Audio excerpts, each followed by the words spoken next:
parle trop. Eh oui, beaucoup trop. Et il devrait même éviter de chanter. Bonjour et bienvenue pour ce nouvel épisode de la série HO. Le film d'aujourd'hui s'appelle Mr. Babadook. Alors c'est plutôt un épisode de à voir pour le coup. Il est réalisé par Jennifer Kent et il est sorti le 30 juillet 2014 en France. Oui, il date un petit peu, mais ça faisait longtemps que j'avais envie de vous en parler, j'avais pas commencé le podcast à l'époque, et c'est un film que j'ai eu la chance d'avoir comme cadeau sous le sapin, ce Noël, merci à ma compagne, et c'est un film que j'avais envie d'avoir depuis longtemps, et que j'ai pu revoir là, et j'en suis d'autant plus content parce que non seulement il est bon, donc je vous spoil déjà la fin, mais il est aussi quelque part problématique, tout en étant très intéressant, donc ça fait un gros sujet pour cette fois-ci, mais je vous rassure tout de suite, on va pas faire un podcast de 2 heures comme d'habitude, on va être un peu plus synthétique, notamment parce que Jennifer Kent, Mr. Babadook, c'était son premier long métrage. Donc on n'a pas forcément grand chose à dire. Et il se trouve que depuis, elle a fait un film qui s'appelle Nightingale, qui est sorti en 2018, qui a gagné une récompense notamment à la Mostra de Venise, mais que je n'ai pas encore vu. Donc voilà, ça ne nous dit pas grand-chose sur elle. Elle a fait notamment des études en art dramatique et je trouve que c'est présent dans Mr. Babadook et je vais vous en parler. Il y a un petit côté film d'art plastique et je vais y venir assez rapidement. Grosso modo, Mr. Babadook, c'est un film qui à l'époque avait bien marché, qui avait un tout petit budget de 2 millions de dollars, ce qui est vraiment pas beaucoup pour un film de genre. De ce gabarit-là, avec grosso modo un film de monstre, avait vraiment réussi son coup, en faisant des effets, en choisissant notamment une mise en scène très intelligente, en passant tout dans une maison, en limitant le nombre de personnages, le nombre de scènes, le nombre de contextes, mais en renforçant très fortement du coup l'aspect psychanalytique de la narration, mais je reviendrai là-dessus. Et il a cartonné, c'est un film qui a gagné notamment, qui a été sélectionné au Festival de Sundance, qui a gagné le prix du jury jeune, le prix du public et le prix de la critique au Festival de Gérardmer de 2014. Franchement, il n'y a pas beaucoup de films qui ont fait une razzia de prix pareil au Festival de Gérardmer, c'est une grande réussite quand on arrive à faire ça. Et ensuite, il y a eu des prix, notamment aussi au Kansas City Film Critics, qui est connu pour être plutôt sympa avec les films d'horreur et du fantastique. Et ça a plutôt bien aidé le film à se faire connaître et à être distribué en France globalement, et elle a aussi gagné un prix au New York Film Critics Circle Awards. Ça a l'air tout bête dit comme ça, mais c'est le prix des critiques américains, et ça aide énormément à pouvoir faire des films produits relativement décemment, mais surtout des films indépendants. Alors qu'est-ce que ça veut dire les films indépendants ? Je vous fais la version courte. Vous avez les gros studios, Marvel, Disney, Disney qui a tout, parce que si on dit les gros studios, on pourrait plus dire que Disney aujourd'hui, mais vous avez Disney, Paramount, MGM, toute la bande, qui font des gros films brandés et qui donc, comme je l'expliquais dans plein d'autres vidéos, maîtrisent complètement l'aspect créatif et peuvent à tout moment changer ce que l'auteur est en train de faire.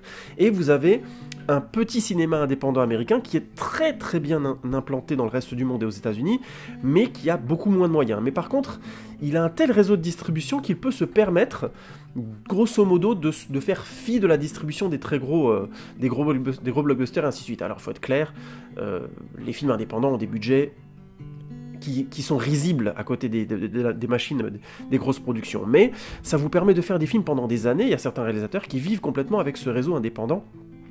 Si vous regardez par exemple Robert Redford, qui a fait toute sa carrière dans des gros studios, tous les films qu'il a produits et qu'il a fait librement étaient des films du cercle du cinéma indépendant américain.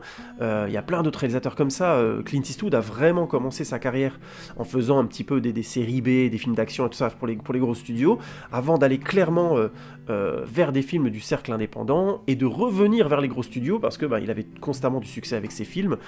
Woody Allen est clairement un réalisateur qui est très très souvent distribué par les cercles indépendants, aussi bien aux États-Unis que dans le reste du monde. Enfin, vous voyez le truc, quoi. En général, quand on a réussi à être nominé et gagner des prix au New York Film Critics Circle Awards, on est vraiment intronisé comme un auteur qui vaut le coup dans le réseau des réalisateurs de films indépendants et de films, on va dire, artistiques et de qualité. Donc, c'est ma manière à moi de vous dire que Jennifer Kent, quelque part, elle envoie du bois. Et le fait qu'elle ait mis 4 ans à faire son deuxième film, c'est à mon avis parce qu'elle voulait transformer l'essai.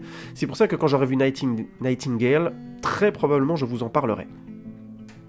On va essayer d'aller un peu, entre guillemets, à l'essentiel là-dessus et vous donner tout de suite le pitch, mais j'aime bien l'idée de présenter Mr. Babadook pour ce qu'il est. C'est un film indépendant, avec une réalisatrice qui a été intronisée très très vite, et c'est un signe de qualité. Et l'élément à rajouter, c'est que c'est aussi un film que j'appellerais un film d'art plastique, mais on en parlera mieux après le petit pitch improvisé que je vais vous faire tout de suite. Amelia vit seule avec son fils Samuel depuis la mort de son mari et travailler à côté en tant qu'infirmière, avoir son fils à gérer, c'est très difficile pour elle, elle est souvent très fatiguée. Et son enfant, Samuel, est un enfant gentil mais assez turbulent qui demande beaucoup. Et au bout d'un moment, très rapidement d'ailleurs, Amelia se rend compte qu'un livre qui est chez lui, qui s'appelle le livre du Mr Babadook, a une présence assez étrange, puisque son fils Samuel est persuadé que le Babadook existe, et qu'il va venir, et qu'il doit sauver sa mère de cette créature. Je veux pas aller beaucoup plus loin que ça, pourquoi ? Parce que quelque part, je vous ai déjà spoilé le début, et c'est pas dérangeant, parce que tout est dans le titre, mais j'aime l'idée de faire un pitch très ramassé, parce que le scénario de Mr Babadook est en fait un point fort, parce qu'il est simple, efficace, direct. Vous avez clairement la trame narrative que vous pouvez vous imaginer avec le pitch que je viens de vous faire est grosso modo juste. Je caricature à peine. Elle réserve ce qu'il faut de surprise, mais si on a vu un film d'horreur, on va dire classique, avec des gens confrontés à un monstre, on va plus ou moins pouvoir imaginer ce qui se produit et où se trouve le sujet. Là où Mr Babadook fait bien le travail, c'est qu'à partir de cette base simple, elle fait un film qui est juste sur son fond, vraisemblable, et qui réserve juste assez de surprises et de tension pour que ça se renouvelle. Et ça, mine de rien, c'est très très fort. C'est un des premiers points qui explique que Mr Babadook a très bien fonctionné et qu'il a eu autant de prix. C'est que Jennifer Kent, au niveau du scénario, a fait un excellent travail. Elle a réussi à rendre le rapport entre cette mère et son fils très cohérent. Le film est très court, hein, il dure 1h30, 1h34, ce qui est vraiment devenu au cinéma une norme assez rare. La plupart du temps, les films durent 1h45, 2h. Hein. Même quand ils n'ont pas grand-chose à rajouter, à raconter, d'ailleurs, hashtag The Grudge. Oui, j'ai vu The Grudge et je ne devrais pas faire de podcast dessus. Voilà, que les choses soient dites. J'ai vu le remake, hein, j'ai pas vu les originaux, donc ça va m'éviter de dire des bêtises. Mais vous pouvez éviter, rematez-vous plutôt Mr Babadook, vous perdrez moins votre temps. Non, je déconne, je ferai peut-être une critique à l'occasion. Et tout ça pour dire, renouveler ce type d'histoire, c'est très difficile. Mais elle a fait un choix très fort, Jennifer Kent, c'est qu'elle a choisi de renouveler cette histoire simple en étant en même temps très subtile. Et ça, c'est vraiment très fort. Parce qu'en général, c'est toujours difficile de reprendre une formule, une cuisine qu'on a déjà vue, un plat qu'on a vu des milliers de fois, plus que ça, en disant, en général, on rajoute quelque chose de très original dedans, on contredit ce que les gens attendent pour justement valoriser le film, dire voilà, c'est autre chose, vous l'aviez jamais vu avant. C'est très bien quand on a une idée qu'on n'a jamais vue avant.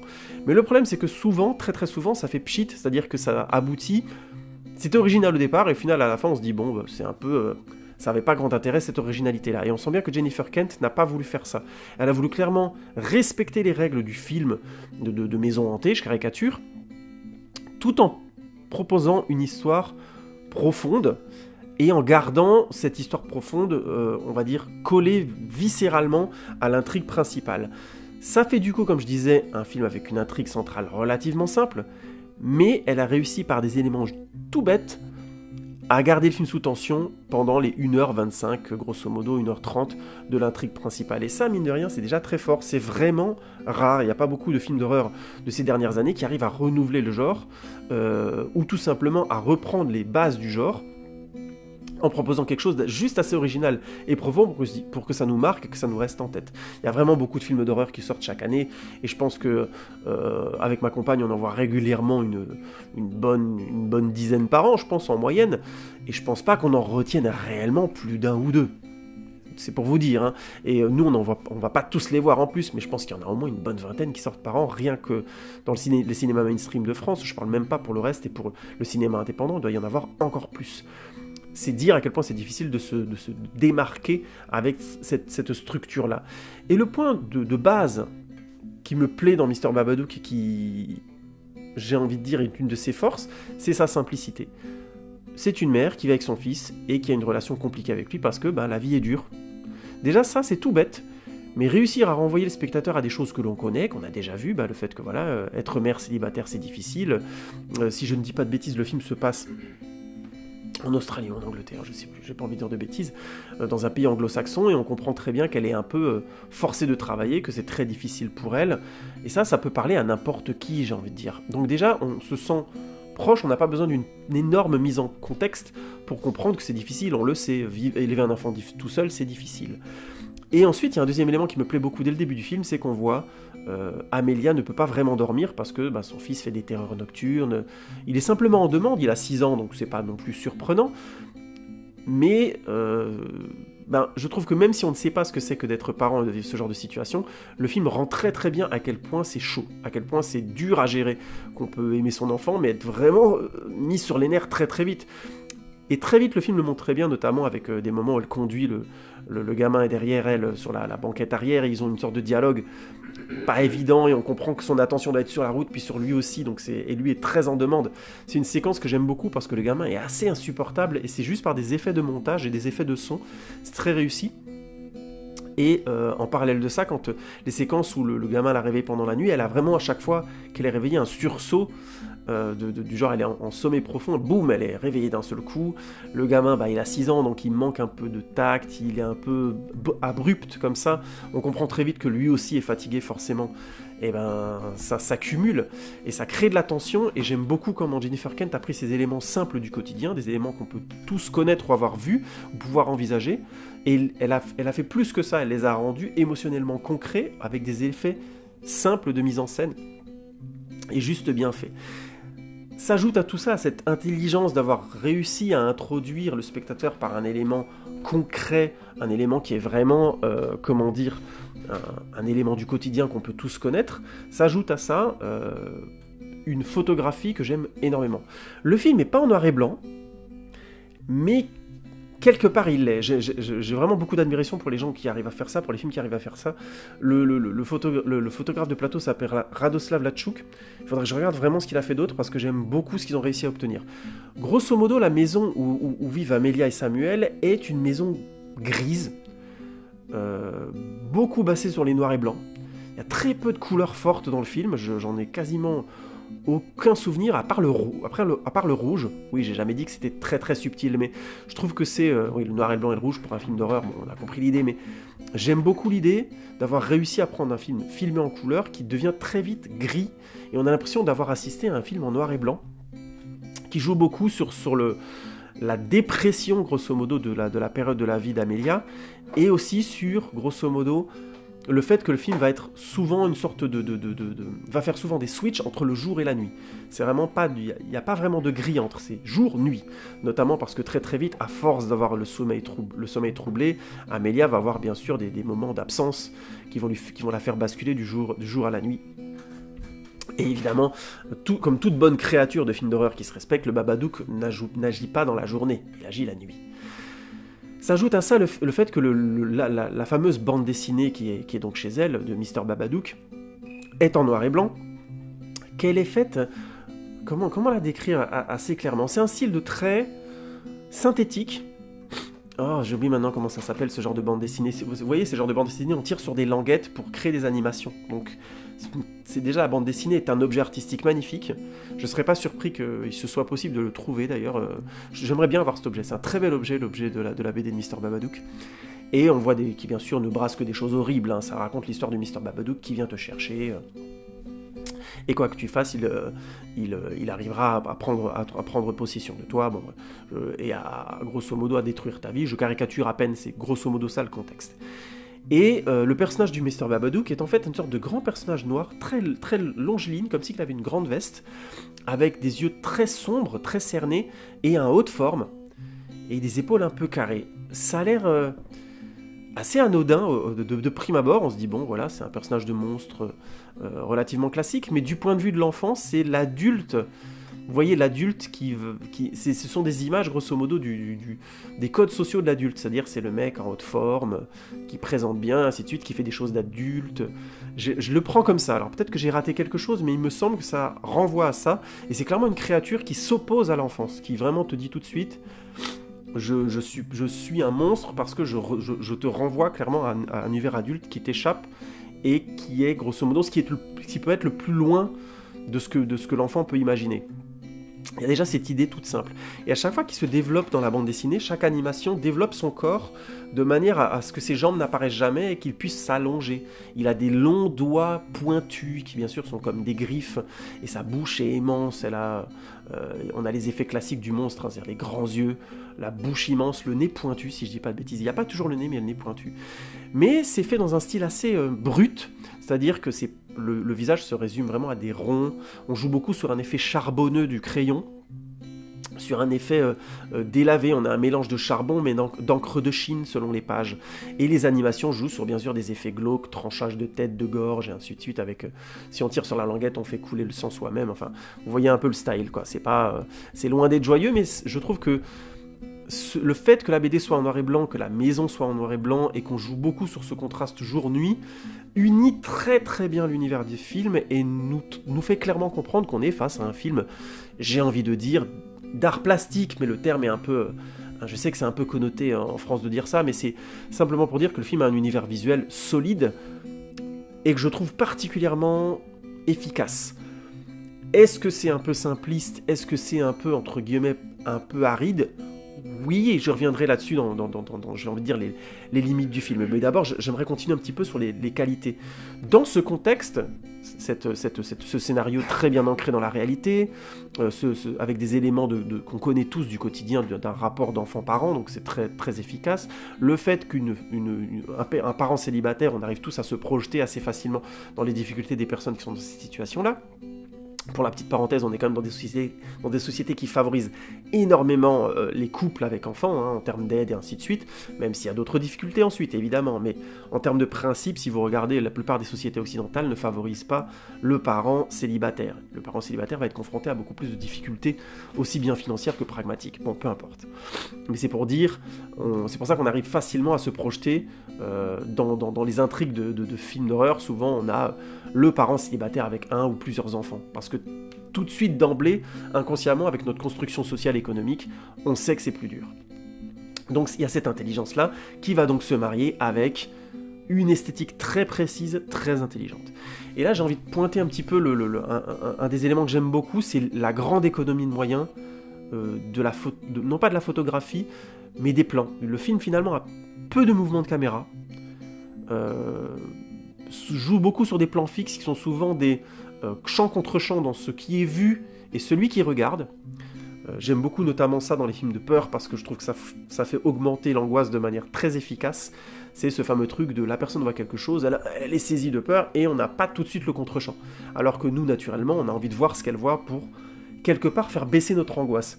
C'est plus facile, entre guillemets, pour nous si on voit tout de suite la menace, même si elle est terrifiante. Alors que si on reste sur l'angoisse de la personne ou sur le visage qui a peur, petit à petit on a un effet de mimétisme qui est anthropomorphique. Hein. Si on regarde quelqu'un avoir peur, tout doucement on commence à se sentir proche de cette peur-là, pour peu qu'on y croit. Et le contre-champ, évidemment, s'il est bien fait, ne montre pas la menace clairement. Il la laisse venir petit à petit, ou clairement il la rend absente, ce qui crée un deuxième effet, une augmentation de l'angoisse, puisque on s'attendait à avoir une réponse et on l'a pas, et du coup notre imaginaire se met en action. Et ça devient encore plus terrifiant de ne pas savoir et d'avoir notre imaginaire qui s'imagine 1, 2, 3, 4, 12 options possibles de ce qui a angoissé, de ce qui fait peur au personnage auquel on s'est apparenté le plan juste avant. Et le film fait ça très très bien, notamment avec des effets simples. La maison est en noir et blanche grise, évidemment il y a des effets sur le délabrement de la maison, notamment une fissure sur laquelle le film joue, où on voit souvent des cafards sortir.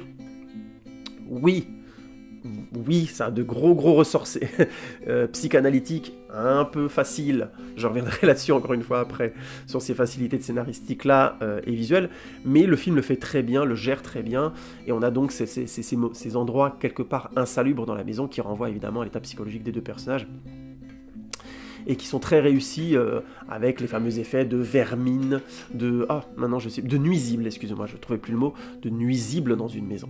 Donc ça, cette économie, j'aime beaucoup cette économie parce que ça a l'air tout bête, mais quand on a un budget de 2 millions de dollars, installer un rail de travelling, un dolly ou des éléments qui permettent tout simplement de faire bouger la caméra de manière un peu plus fluide et ainsi de suite, et ça a l'air tout con, mais selon l'équipe qu'on a, selon les moyens, ça prend beaucoup plus de temps. Donc on peut s'imaginer des super plans où la caméra glisse, fait des allers-retours entre la cuisine, le salon, machin, qui peuvent faire des effets magnifiques d'angoisse et tout ça, qui sont des films que j'adore. Ben, ça rajoute un coût, mais juste monstrueux. Donc, avoir 2 millions de dollars, ça impose par définition de bien maîtriser les codes de la peur et de l'angoisse avec des éléments de caméra fixe pour que ça marche. Et ça, cette intelligence de gestion-là, clairement, Jennifer Kent l'a. Parce que ça rajoute un autre élément que j'aime beaucoup, c'est les effets spéciaux. On a finalement, dans le travail du Babadook, du monstre, on a beaucoup plus d'effets sonores et d'effets de champ contre champ retardés. Bien sûr, on joue sur l'obscurité et tout ça, mais ça, je veux pas trop en parler parce que je risque de spoiler et ça m'ennuierait. C'est un film que je veux que vous regardiez, donc j'espère plutôt vous donner envie de le voir que de m'écouter en parler sans le regarder, parce que ça, je trouve que ça vaut vraiment le coup. En l'occurrence, il y a cette intelligence du champ contre champ et de la caméra fixe qui permet de faire des super plans, et les rares mouvements de caméra sont excellemment joués. On a notamment un thème qui revient sans arrêt, parce que là je disais qu'il y a très peu de mouvements de caméra, il y en a quand même certains qui sont très bons. C'est notamment le plan au-dessus du lit avec Amelia qui est dans son lit, qui n'arrive pas à dormir, ou qui tombe et qui voit le temps passer de manière hyper rapide. Ça aussi c'est très efficace et j'aime beaucoup. On a des plans en plongée avec un léger travelling avant sur elle et des choses comme ça, avec elle et son fils dans le lit ou elle toute seule, vous verrez. Et donc, il y a quelques mouvements, mais ils sont très très bien sentis et très bien placés. Ils sont juste au moment où ils arrivent. Ça, je pense que c'est ça la grande force aussi de sa mise en scène, c'est d'avoir à un moment donné choisi avec intelligence les moments où il y aurait du mouvement et de ne pas avoir gavé son film de mouvement sous prétexte, grosso modo, de rendre fluide son histoire. Elle a fait confiance aussi à son scénario.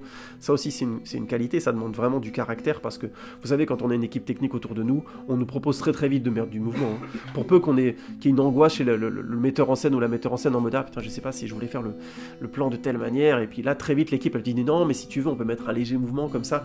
Parce que le mouvement au cinéma, ça permet de truquer le fait que parfois la tension fonctionne pas autant qu'on le voudrait, que ce qui est dit est juste informatif et qu'on s'ennuie un peu. Je vous avais parlé notamment dans différentes critiques du walking talking qu'a inventé Aaron Sorkin sur la série The West Wing, qui servait clairement à faire passer du blabla politique pour de l'action. C'est-à-dire les deux personnages échangent la balle et parlent de politique et marchent, et la caméra fait du travelling avec eux. C'est super, c'est génial hein, de faire ça.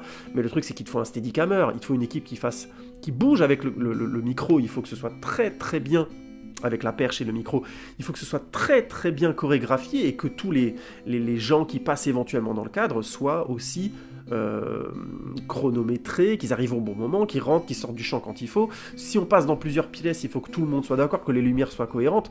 Enfin, c'est un travail de fou, et tout de suite, on démultiplie par 10 le temps et le nombre de personnes nécessaires pour réaliser le plan. Donc, c'est une super idée dans le principe, notamment le walking-talking quand il s'agit de la problématique de la politique, mais en général au cinéma, il s'agit plus de trouver comment utiliser les bons plans fixes au bon moment et quand utiliser les plans avec mouvement au bon moment. Sinon, on fait souvent exploser le budget de manière artificielle. C'est pour ça que je disais que ça demande vraiment du caractère, et là, à cet endroit-là, je trouve que Jennifer Kent a vraiment été très forte. Notamment parce que elle a fait aussi ce choix, qui est assez classique dans les films d'horreur, mais je trouve que sur le cas de Mr. Babadook, c'est réussi, d'avoir joué sur le son. Un des trucs que j'aime beaucoup, et qui m'est resté, hein, vraiment... avant même de revoir le film, ça m'était revu, c'était le son du Babadook. J'aime vraiment beaucoup l'idée. Alors, je l'avais pas dit avant, mais c'est vrai que je l'ai vu au cinéma en version originale.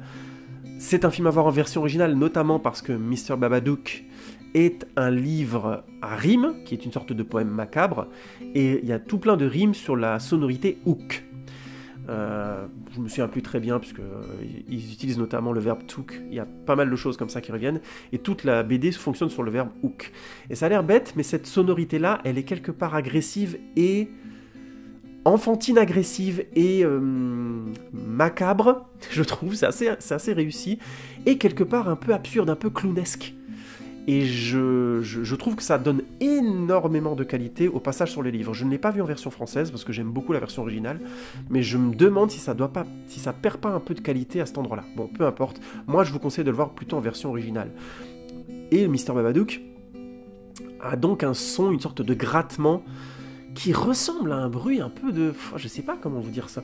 C'est une sorte de criquet, ou alors le bruit que font par exemple les lézards de maison dans les pays tropicaux. C'est des bruits du genre qui vont... Ça gratte et ça claque en même temps. Et j'aime beaucoup ça, parce que les premières incarnations de la créature renvoient à quelque chose de l'ordre du monstre et de l'insectoïde, du nuisible. Évidemment, on revient encore à des versions, à des termes psychanalytiques, mais je vais y venir. Posez vos flingues, on va en parler de cette limite-là. Et je trouve que c'est très efficace parce que ça donne beaucoup de corps, de puissance et de menace au Babadook avant même qu'il apparaisse à l'écran. Ça, c'est quand même très fort. J'insiste, il n'y a pas beaucoup de réalisateurs et de réalisatrices qui arrivent à faire ça au cinéma. Rendre menaçant une créature, rien qu'avec son son, c'est du taf. L'un de mes sons préférés, oui, j'en ai déjà parlé dans trop de podcasts, donc je ne vais pas en parler 15 ans ici, c'est le Predator. Oui, j'adore ce film, donc je vous en parle à chaque fois, désolé. Hashtag John McTiernan est un génie, hein, il n'a pas eu d'enfance, laissez-le tranquille. Non, je déconne, mais c'est un réalisateur formidable.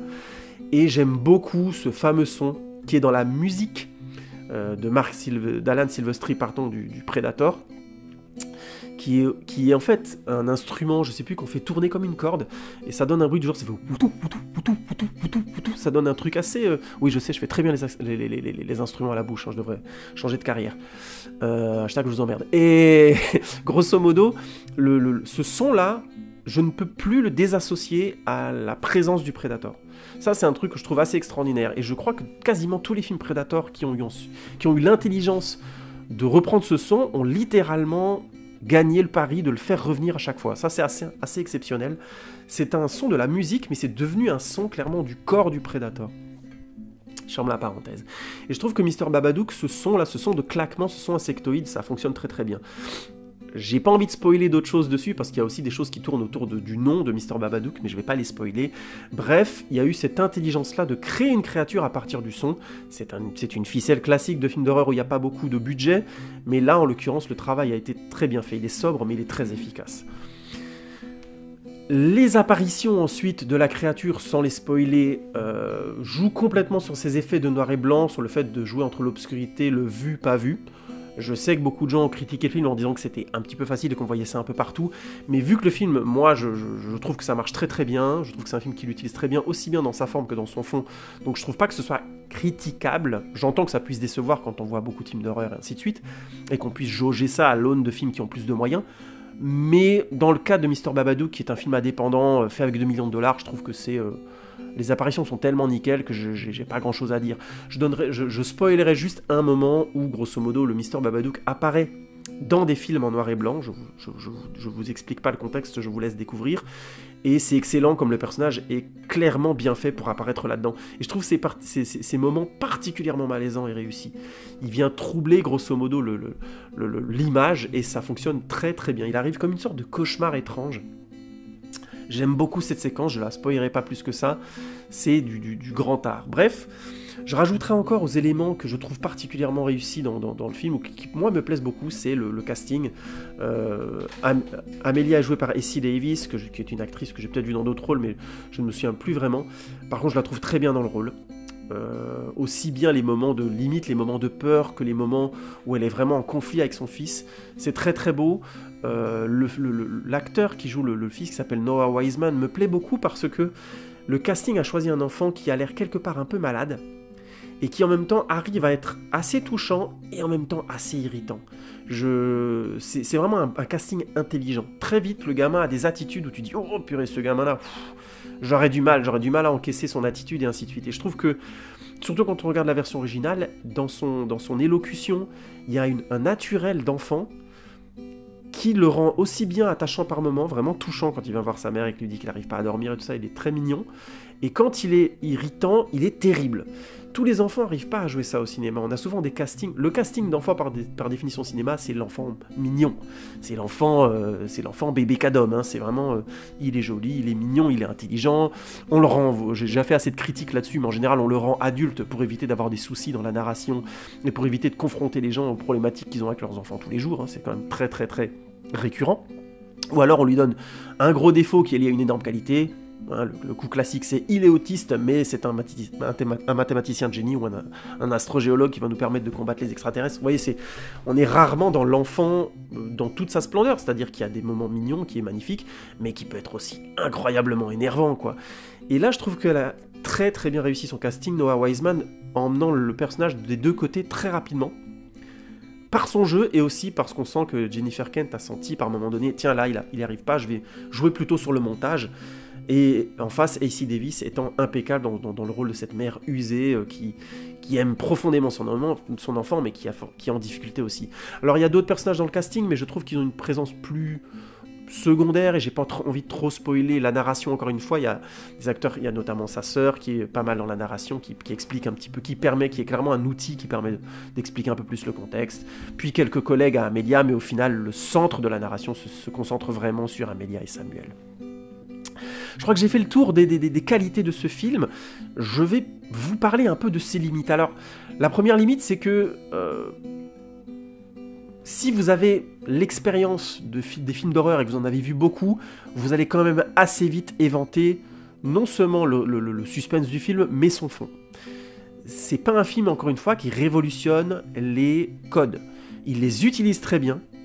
Il est très juste dans son fond, et je reviendrai encore sur sa plus grande qualité dans la conclusion, c'est notamment le rapport mère-enfant, que je trouve vraiment très beau, encore une fois, qui est un sujet que je trouve très intéressant.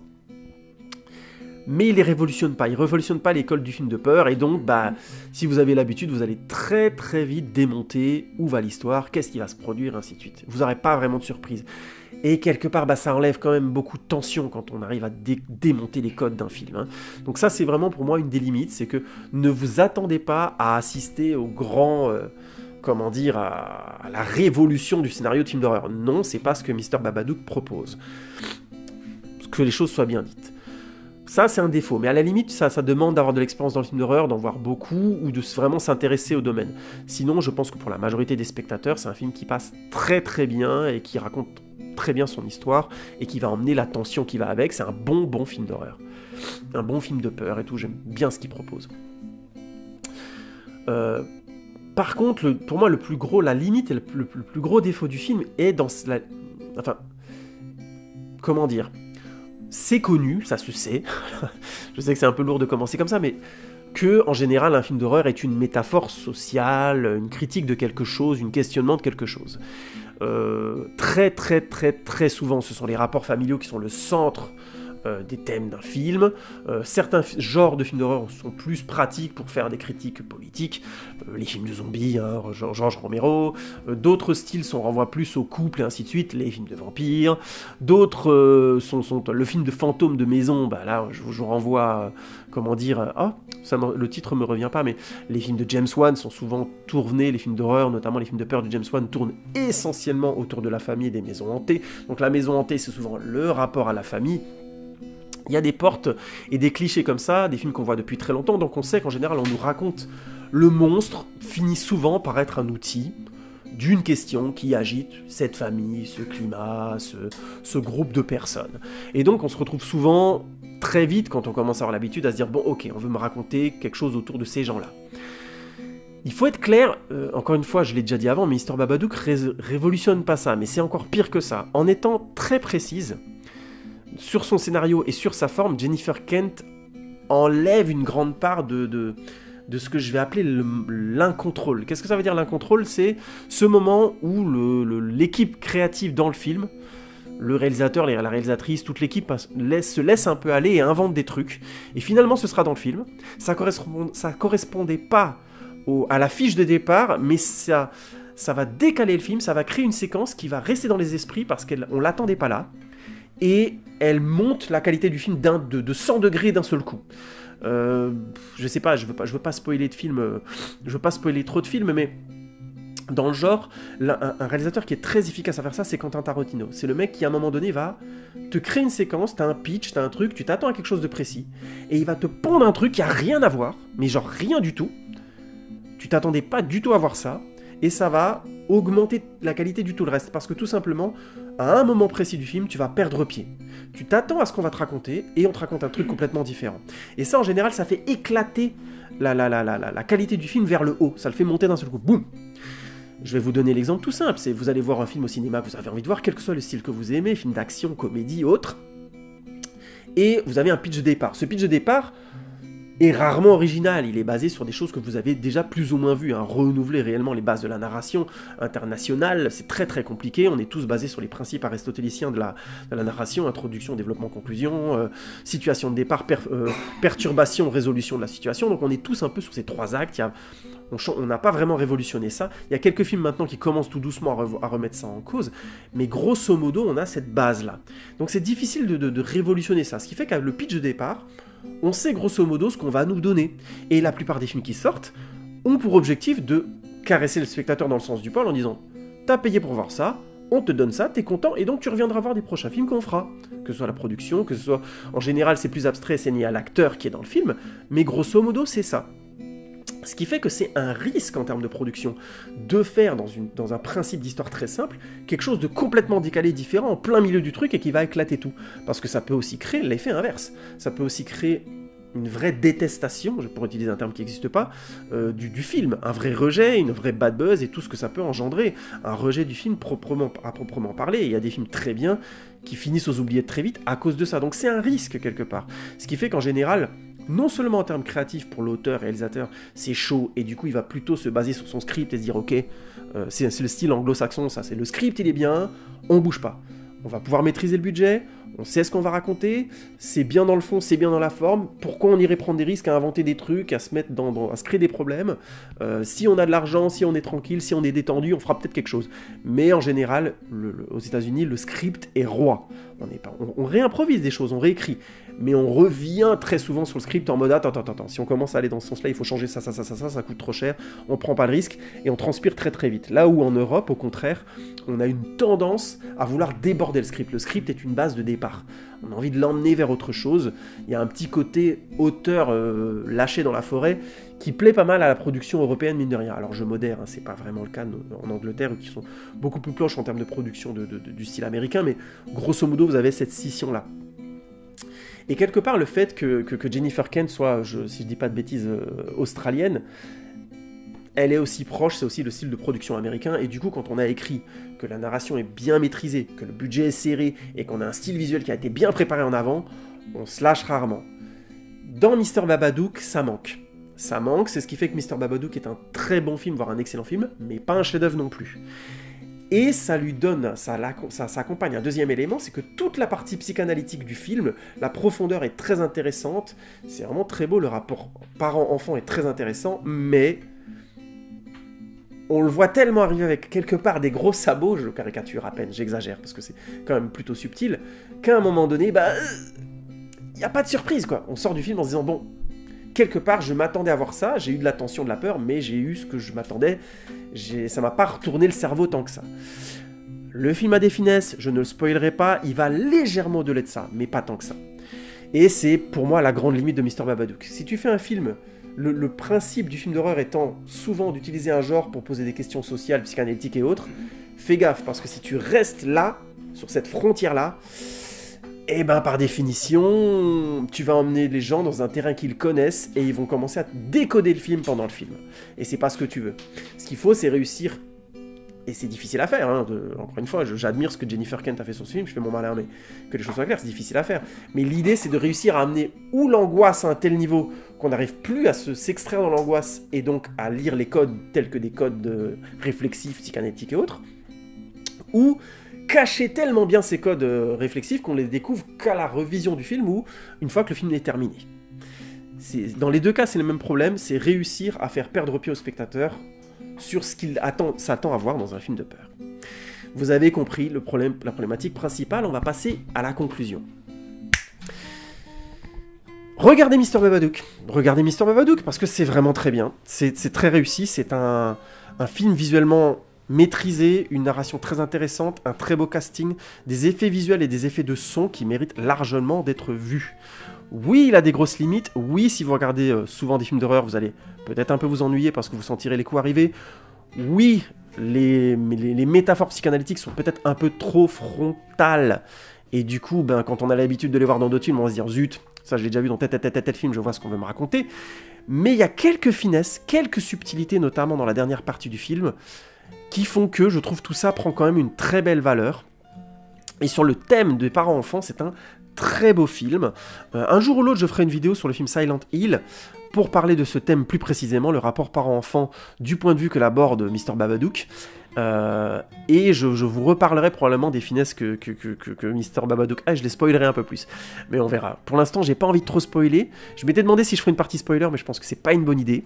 Je pense que j'avais surtout envie de vous donner envie de voir ce film. N'hésitez pas à y aller et à me dire ce que vous en pensez.